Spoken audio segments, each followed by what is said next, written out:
Okay, here I am at Woodland Memorial Park, and some of what I'm going to say doesn't really have anything to do with anybody in particular about the Woodland Memorial Home funeral, much less the person who died. That's not what I'm talking about. But I thought I would start by mentioning this Judeo-Christian belief here about, yeah, that's kind of neat looking. There's this belief that you put things on the grave that are alive, and by putting these things on the grave that are alive, particularly greenish twigs or flowers, that you're staving off the punishment of the grave. Not even the sources of their own faith. The Judeo-Christian faiths, do you really find that? Maybe some minister claimed he was a prophet and then told people that, but it's not so. And I've been in other graveyards, I've been in other funeral homes, but the sense here, and it's probably because this self-righteous sort of way of thinking is very pronounced, at least in the group that I saw. And I'm not talking about any specific individuals, that's not my point. My point is broader than that, and that's the place where they put the plaques over that building there, and across the way there is the funeral home. But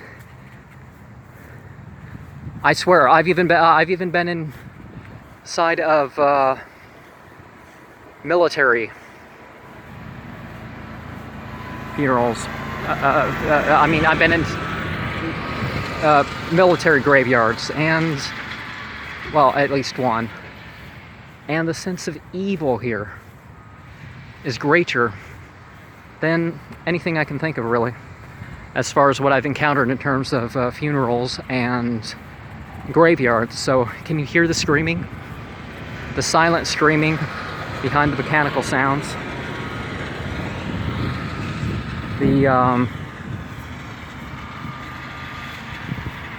But during the funeral, there was a presence. We were facing, I guess, like, I don't know what direction it is from here, that building way over yonder. We're facing the place where they have the thing, where all the things, and during the funeral, up to the upper left, towards the ceiling, the opening part that we couldn't see for our angle, and I didn't go up there. There was some sort of presence, and also there was a presence to the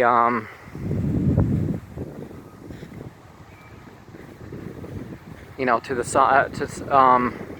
It was to the right, over a blank spot in the rows on the right. There wasn't any people underneath it, but there was some sort of presence there. And I'm not saying it's the dead, because I don't think that at all.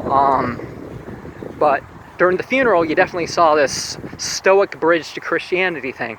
Is that, oh, well, we're defeated, and but our defeat is really the dwelling of, anyways, that fanatical stuff. So it starts off sort of stoic and sort of denigrates from there.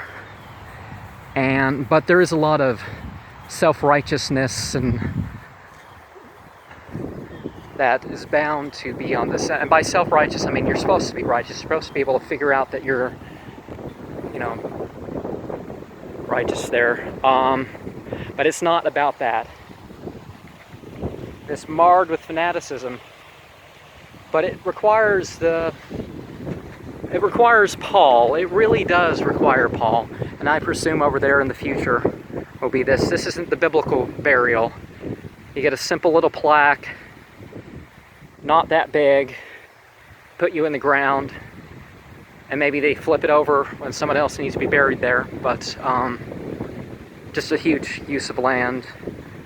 This is not how I want to be buried. No coffin needed. Not my best bed sheet, not my worst bed sheet. But Ooh. Yeah, can you feel it in here? Can you hear the screaming? Can you hear the screaming?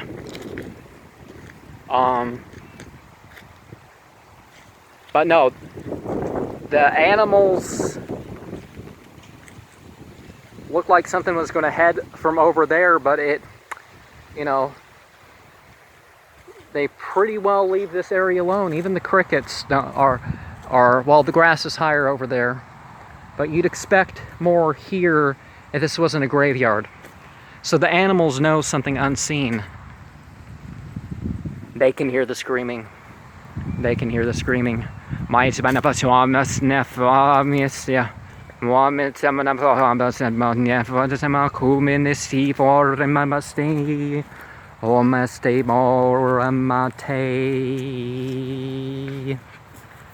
You know, because the Bible talks about speaking in tongues, because it's directly cut. So I thought I'd give the tongues thing a try.